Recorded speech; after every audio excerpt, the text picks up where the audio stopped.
bienvenue dans cet espace de tranquillité. Ici, vous pouvez relâcher votre corps, déposer les soucis de la journée et permettre à votre esprit de se reposer.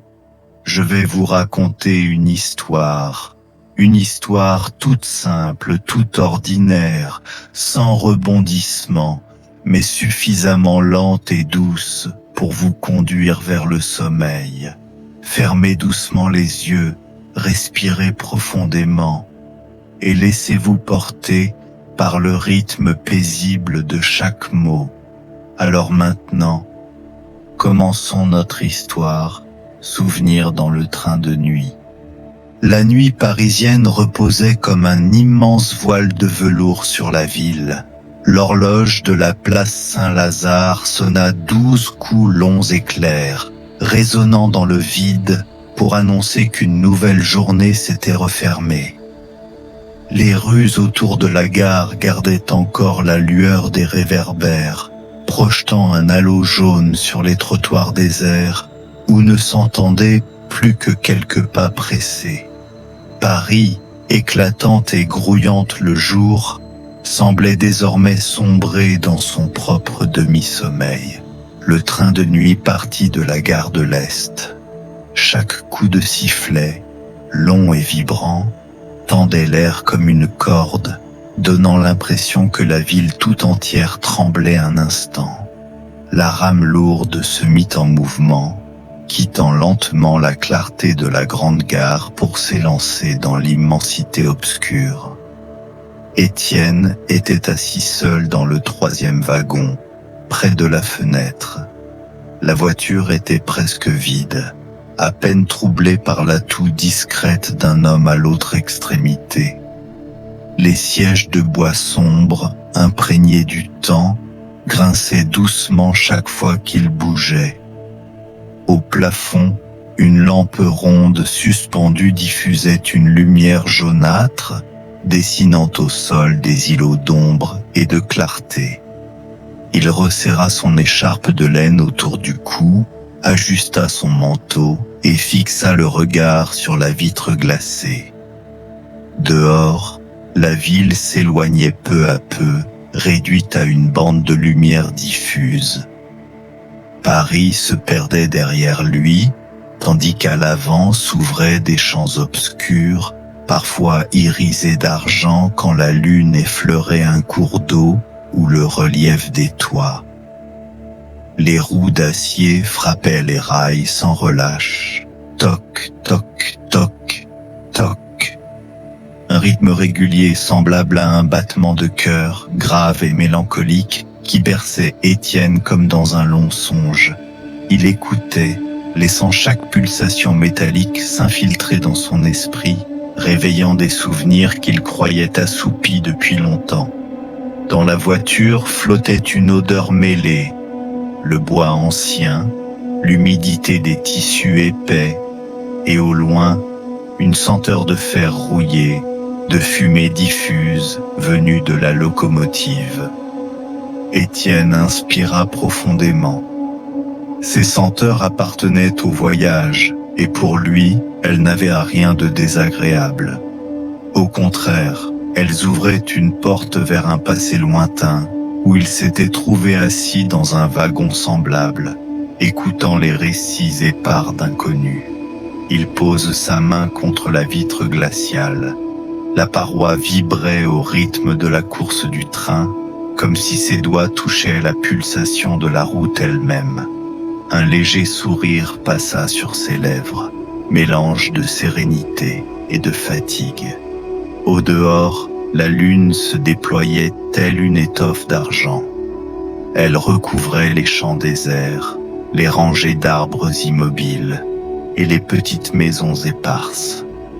À chaque gare traversée, la lumière vacillante de quelques lampadaires se reflétait dans la vitre, illuminant un instant le visage d'Étienne. Ce visage portait des traces de lassitude, mais ses yeux restèrent vifs, comme en quête de quelque chose à la fois proche et lointain. Étienne savait bien que ce train traverserait de nombreuses petites gares, des noms que l'on oublie, des lieux où quelques silhouettes patientent dans la nuit. Mais pour lui, chaque arrêt ressemblait à une porte qui s'ouvrait, le ramenant vers des fragments de mémoire. Depuis l'enfance, il avait cette habitude singulière, associer chaque voyage de nuit à une histoire. Sans parler à personne, sans croiser de regard, il lui suffisait d'observer par la fenêtre pour que les souvenirs affluent. Cette nuit ne faisait pas exception. Étienne sentait clairement que ce train ne le conduisait pas seulement à une destination sur la carte, mais qu'il l'emmenait aussi vers les chemins parcourus de sa propre vie. Un nouveau coup de sifflet retentit, long et profond, avant de s'éteindre. La voiture trembla légèrement, accélérant dans la nuit. Le cœur d'Étienne vibra lui aussi, comme si chaque heure des rails frappait à la porte d'une mémoire longtemps scellée.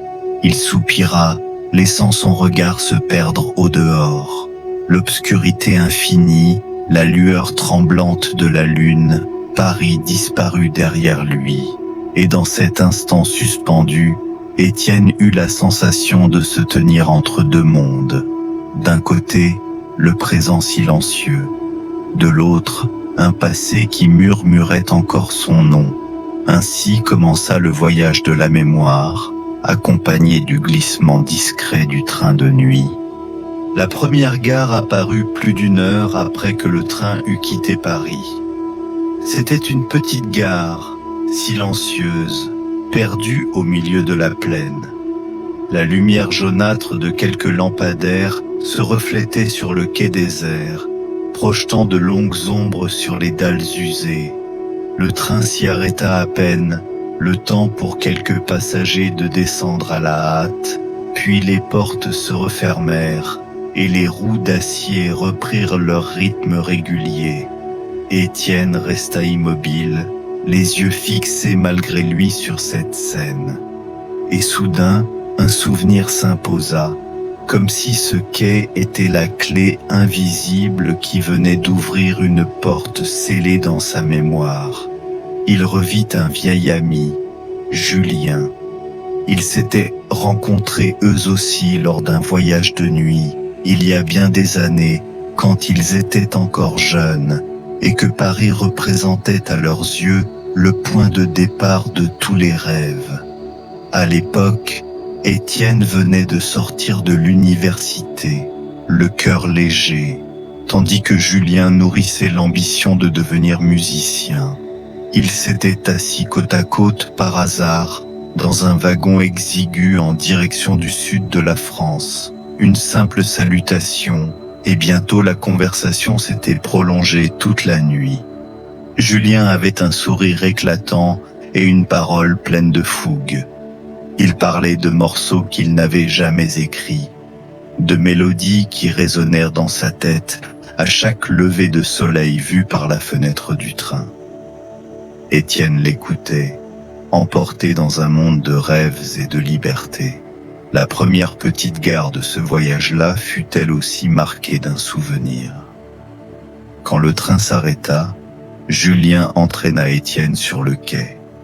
Ils achetèrent 2 tasses de café brûlant à un petit kiosque et s'assirent sur un banc de bois pour parler, comme s'ils se connaissaient depuis toujours. Le froid de la nuit s'effaçait dans les éclats de rire de Julien. Étienne se souvenait avec netteté.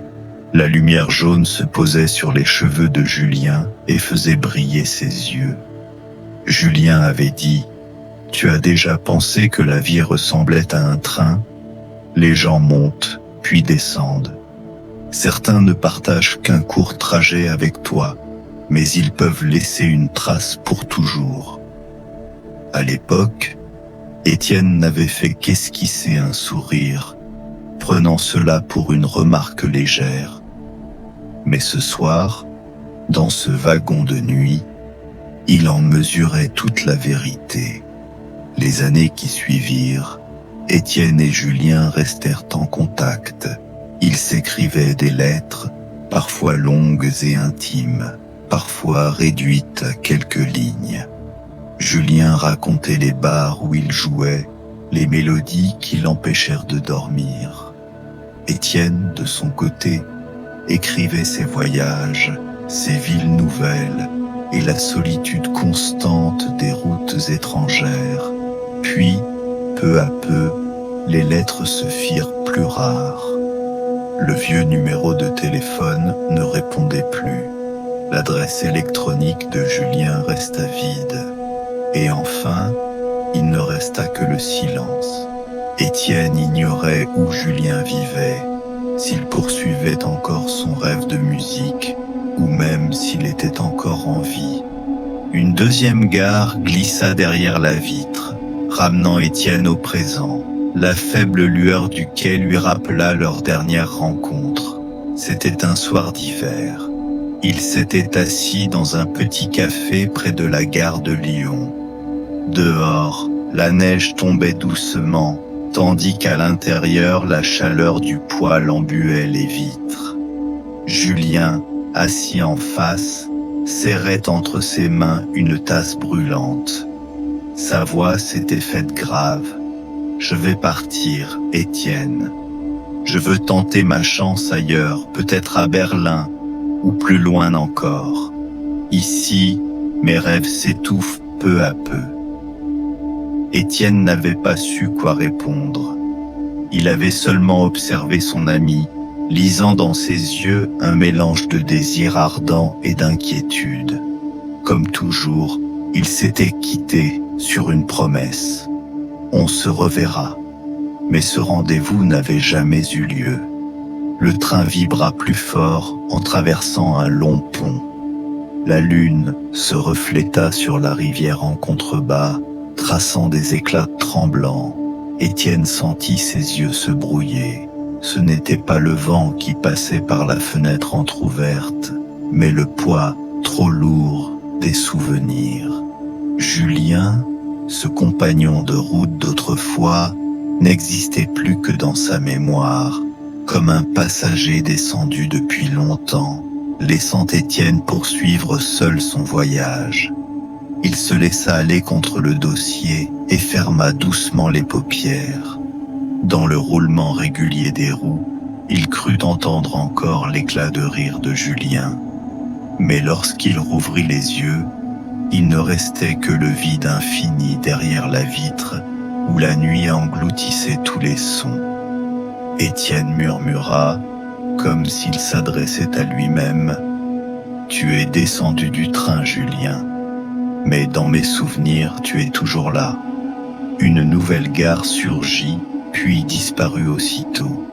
Le train poursuivait sa course vers l'avant, emportant avec lui un mélange de joies et de peines qui résonnait encore dans le cœur du voyageur. Et Étienne savait que cette nuit, le chemin de la mémoire ne faisait que commencer. Le train poursuivait sa course dans la nuit, les roues d'acier frottant la voie avec régularité comme un battement de cœur lointain. Dehors, la lune suivait, tantôt voilée par un nuage fin, tantôt dévoilée dans sa clarté pâle. Par moments, sa lumière argentée se répandait sur les champs déserts, révélant les silhouettes sombres des arbres, tels des témoins silencieux. Étienne restait assis, le dos à demi appuyé contre le siège, le regard perdu dans la vitre. Chaque gare traversée lui apparaissait comme un miroir, l'obligeant à affronter des fragments oubliés de sa vie. Si la première gare avait réveillé en lui la mémoire de Julien, ce compagnon disparu, la suivante fit surgir un amour de passage, bref, mais profondément gravé dans son cœur. C'était un été, il y a bien des années. Étienne avait rencontré Claire dans un train en direction de la Provence. Elle était assise quelques rangées plus loin, ses cheveux châtains tombant en cascade, ses yeux bleus brillants sous la lumière dorée de l'après-midi. Dès le premier regard, il avait ressenti une étrange familiarité, comme s'il la connaissait déjà depuis longtemps, ou comme si un fil invisible les avait unis dès l'instant. L'occasion de parler s'était présentée naturellement. Lorsque le train s'arrêta dans une petite gare, Claire peinait à soulever sa valise trop lourde. Étienne s'était approché, lui tendant la main. Elle avait levé les yeux, souri pour le remercier. Ce sourire pur, doux, s'était gravé en lui aussitôt. Ils avaient commencé à échanger. D'abord quelques questions banales. Où allez-vous? Et vous? Puis bientôt, la conversation s'était faite intime, fluide, comme s'ils se connaissaient depuis toujours. Claire venait de terminer son année à la Sorbonne et partait dans le sud pour se reposer, chercher l'inspiration pour ses toiles inachevées. Jeune peintre passionnée de couleurs et de lumière, elle gardait toujours sur elle un petit carnet pour y saisir les instants fugaces. Étienne l'écoutait, captivé. Il observait la manière dont elle décrivait les couchers de soleil, les champs de lavande aux reflets violets infinis, ou un visage croisé dans la rue. Chaque mot de Claire portait un rythme doux, presque musical, qui donnait à Étienne l'impression de plonger dans un rêve d'été. Ce jour-là, le voyage était long et étouffant, mais tous deux semblaient oublier le temps.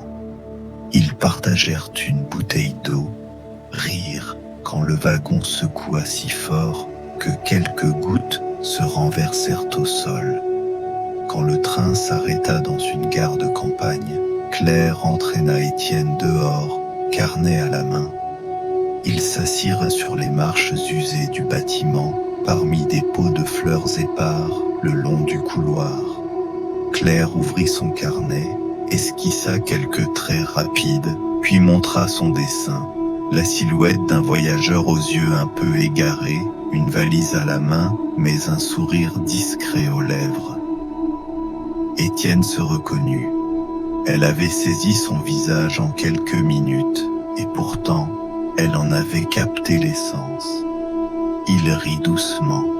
« Vous me rendez plus intéressant que je ne le suis en réalité. » Claire secoua la tête, les yeux brillants d'espièglerie.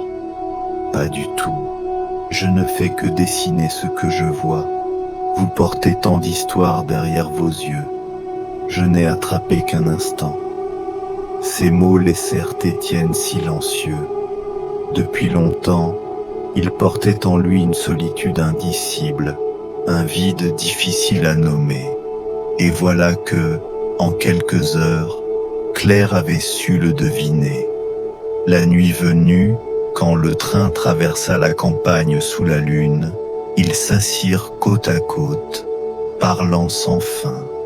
Étienne raconta ses voyages, les villes traversées, les routes menant on ne savait où. Claire l'écoutait avec attention, parfois souriant, parfois soupirant. Il y eut un moment suspendu. Le train franchissait un pont de fer, la lune se reflétait sur la vitre, et Claire pencha doucement sa tête contre l'épaule d'Étienne. Son souffle portait un parfum léger d'herbes et de fleurs, si délicat qu'il n'osait plus bouger. Dans cet instant, il n'y avait plus que deux êtres et le rythme sourd des roues d'acier. Étienne ne sut jamais si c'était l'amour ou seulement une entente passagère. Mais il savait que cet instant resterait gravé en lui pour toujours. Ils se séparèrent au matin quand le train arriva à Avignon. Claire devait descendre rejoindre des proches, tandis qu'Étienne poursuivait son trajet. Avant de partir, elle lui tendit une carte postale blanche où elle avait simplement écrit « Si un jour vous pensez à moi, écrivez-moi, je répondrai. » Étienne la serra remplie de mots qu'il n'osa pas prononcer. Il aurait voulu promettre de la revoir, de ne pas laisser ce lien fragile disparaître. Mais ses yeux bleus, dans la lumière éclatante du matin, ne firent que sourire avant de s'évanouir dans la foule. Plus tard, Étienne écrivit, une fois, puis deux, puis davantage. Il envoya ses lettres à l'adresse inscrite sur la carte. Aucune réponse. Peut-être avait-elle déménagé, peut-être était-elle partie ailleurs, ou peut-être ne voulait-elle simplement pas rouvrir le passé. Et, comme Julien, Claire disparut peu à peu de sa vie, ne laissant que des souvenirs diffus mais obsédants. Le train ralentit soudain, prêt à s'arrêter dans une petite gare au bord du fleuve. Étienne regarda par la fenêtre et son cœur se serra. Sur le quai, sous une lumière pâle, se tenait une femme en manteau long, ses cheveux châtains flottant au vent. Elle restait immobile, les yeux fixés sur le train qui passait. Étienne se pencha, cherchant à voir mieux. Un instant, il en fut certain. C'était Claire. Cette silhouette, ce regard, il les aurait reconnus entre mille. Mais le train ne s'attarda pas. Les portes restèrent closes et la figure s'effaça derrière eux. Étienne demeura figé, la main crispée sur la coudoir. Était-ce réel ou seulement un mirage de sa mémoire? Il ne savait pas. Seulement que, l'espace d'un souffle, la frontière entre le souvenir et la réalité s'était effacée. Claire, la fille d'un été lointain, revenait hanter son cœur. Étienne soupira doucement, ferma les yeux. Le train reprit son rythme régulier, comme une mélodie ancienne rejouée sans fin. Il comprit alors qu'un amour fugitif, aussi bref fut-il, pouvait vivre éternellement dans la mémoire, comme une petite flamme dans la nuit qui ne s'éteint jamais tout à fait. Le train continuait sa route, l'emportant plus loin, emportant aussi les silhouettes anciennes qui ne l'avaient jamais quitté. La nuit s'était faite plus profonde. Le train continuait de fendre le silence, le frottement régulier des roues sur les rails résonnant comme un long soupir sans fin.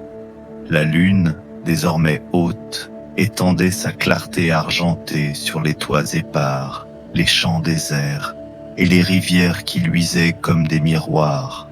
À l'intérieur du wagon, Étienne demeurait immobile, ses yeux suivant d'un air vague les éclats de lumière qui défilaient derrière la vitre. Il ne savait plus depuis combien de temps il voyageait. Seulement que chaque petite gare apparue à l'horizon éveillait en lui un souvenir endormi. Et cette fois, alors que le train ralentissait pour entrer dans une halte silencieuse, Étienne se rappela un homme qu'il n'avait jamais oublié, un vieil homme aux yeux lumineux, rencontré une nuit semblable, sur un train tout aussi long et tranquille. C'était il y a bien des années, au cœur d'un hiver glacial. Étienne avait alors 25 ans, quittant Paris après une période d'impasse. Il avait choisi un train de nuit bon marché, simplement pour fuir la ville bruyante. Dans le wagon froid et clairsemé, il s'était retrouvé assis à côté d'un vieil homme. Celui-ci paraissait avoir plus de 70 ans, mince silhouette dans un pull usé, coiffé d'un chapeau de feutre décoloré. Mais ses yeux, eux, brillaient d'une profondeur paisible, comme s'ils contenaient toute une vie d'expérience. Tandis qu'Étienne restait silencieux, regardant par la fenêtre, l'homme parla doucement. « Vous partez si loin, vous devez avoir beaucoup de choses à penser. » Étienne sursauta légèrement. Il n'avait pas l'intention de converser, mais la voix du vieil homme était chaude et lente, semblable à un ruisseau tranquille. Il hocha la tête, répondant brièvement. « Oui, sans doute. » Le vieil homme sourit, sa main tremblante caressant sa barbe argentée. J'ai voyagé en train tant d'années, et toujours, j'ai vu dans les yeux des jeunes la même inquiétude. On ne part pas seulement pour arriver quelque part, mais aussi pour se retrouver soi-même. Ces mots touchèrent Étienne. Étonné qu'un étranger puisse ainsi atteindre son cœur, il resta silencieux. L'homme ajusta son écharpe, puis, comme s'il attendait depuis longtemps ce moment, il commença à raconter sa vie. Il s'appelait Monsieur Lambert, ancien chef de gare durant plus de 30 ans. Sa jeunesse s'était déroulée parmi les petites stations, les sifflets du matin, les passagers pressés qui allaient et venaient. Chaque voyageur, disait-il, portait avec lui une histoire, et lui les avait recueillis comme on ramasse des cailloux au bord du chemin. Il se souvenait d'une jeune fille qui avait pleuré un soir d'hiver, attendant un amoureux qui ne vint jamais. Il se souvenait d'un soldat saluant une dernière fois sa famille, avant de disparaître pour toujours au front. Mais plus encore, il se souvenait des silhouettes de voyageurs silencieux, regards perdus par la fenêtre, emportant en eux des vides que personne ne connaissait. Étienne écoutait attentivement. Chaque récit semblait se graver en lui comme une inscription sur la pierre. Ce train de nuit se transforma en un livre ouvert. Le vieil homme en était le conteur, et lui, l'unique auditeur. « Vous savez, dit Monsieur Lambert, l'essentiel n'est pas la destination. Ce qui compte, ce sont les visages rencontrés en chemin.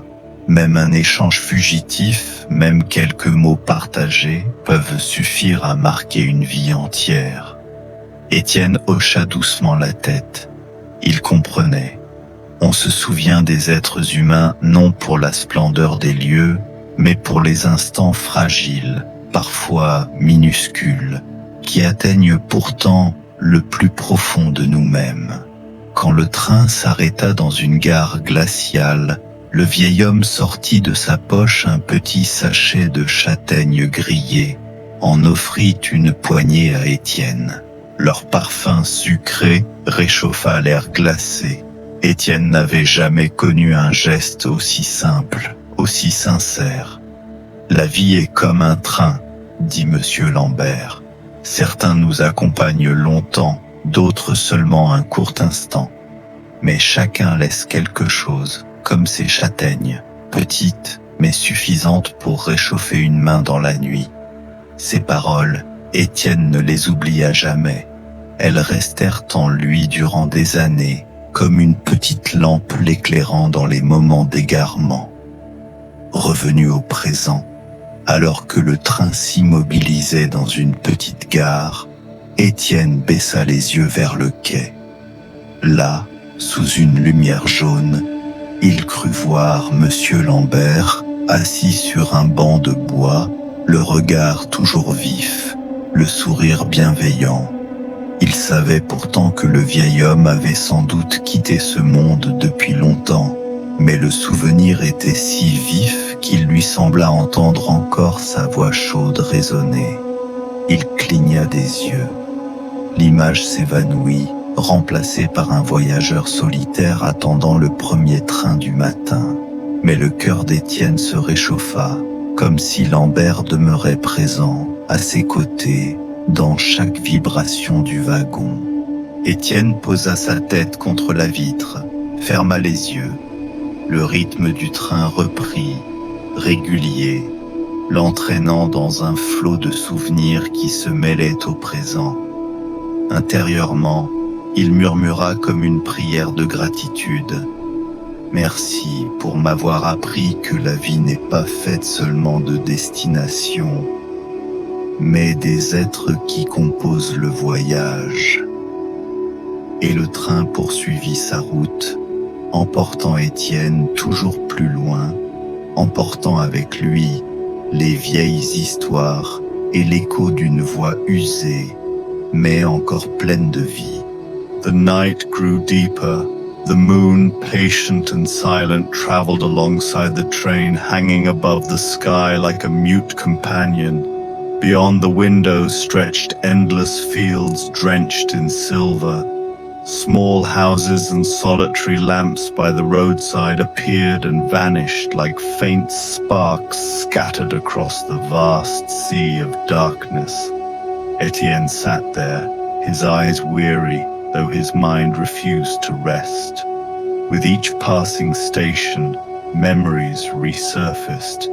Julien, the vanished companion, Claire, the fleeting love, old Monsieur Lambert, whose aged voice once warmed the night. 3 souls, 3 scattered fragments, yet still etched in his memory like dim lights guiding the path. But when the memories faded, only the silence of the present remained. A familiar weight pressed upon him, loneliness. It was not merely the absence of someone beside him. Loneliness was a vast, unfillable emptiness. In the quiet carriage, the steady rhythm of the wheels only deepened that emptiness. Etienne recalled the long nights wandering through Paris, when the streets glowed with dazzling lights, yet his heart felt dark. He remembered sitting in cafes, surrounded by chatter and clinking cups, while he himself felt as lost as a wanderer in the desert. Now, on this night train, the feeling returned sharper than ever.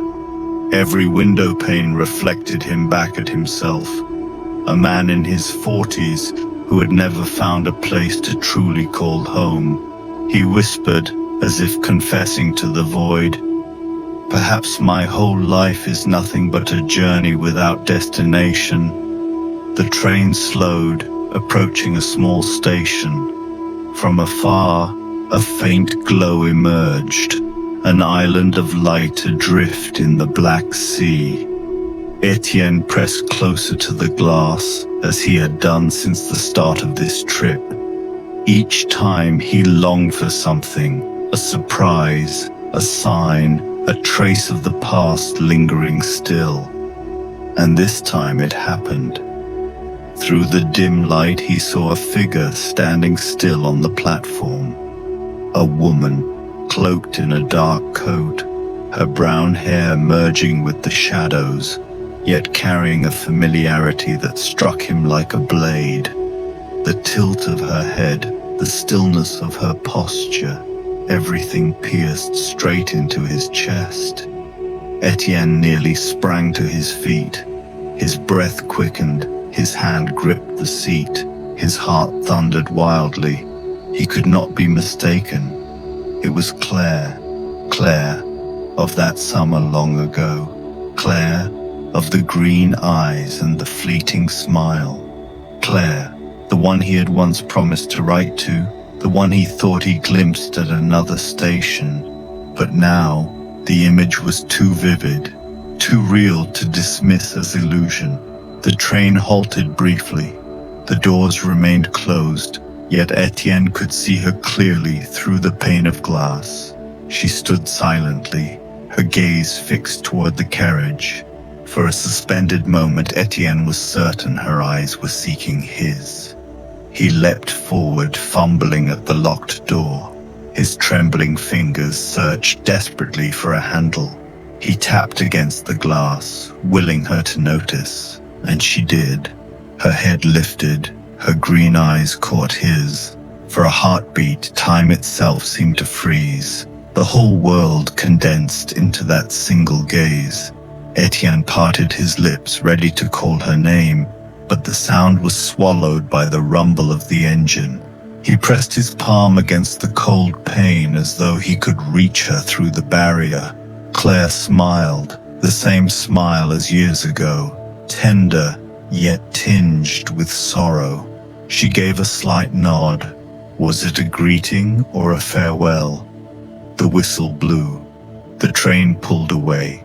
Claire receded into the distance. Her figure grew smaller until it melted into the night, leaving Etienne with an emptiness deeper than before.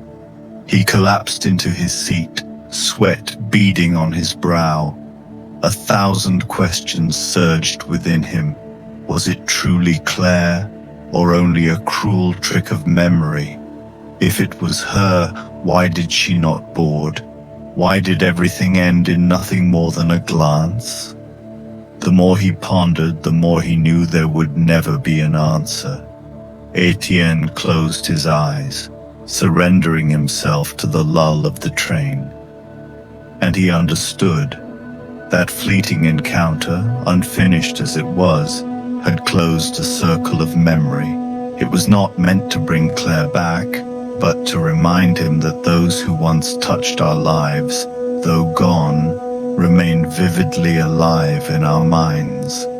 Memory is like this night train, silent, ceaseless, never truly stopping. Dawn broke faintly in the distance. Pale light seeped through the window, softening the ache that still lingered. Etienne leaned back and exhaled. The loneliness was still there, but it no longer weighed as heavily. He knew life was a long journey, and memory the only luggage we truly carry forever. Even the encounters left unfinished, even the promises left unkept, endure within us like stars scattered across the night sky. The train pressed on, and Etienne, the traveler of memories, remained adrift on his endless journey. Et ainsi s'achève notre histoire de ce soir. Tout paraît simple, ordinaire peut-être, mais parfois, c'est justement dans cette simplicité que l'on trouve une vraie paix intérieure. À présent, vous n'avez plus besoin de penser à rien. Fermez les yeux, laissez votre corps se détendre et laissez doucement votre esprit glisser vers le sommeil. Cette nuit, endormez-vous profondément, paisiblement, et demain matin, à votre réveil, un nouveau jour vous attendra, tendre, léger et plein de sérénité. Je vous souhaite une douce nuit et de très beaux rêves.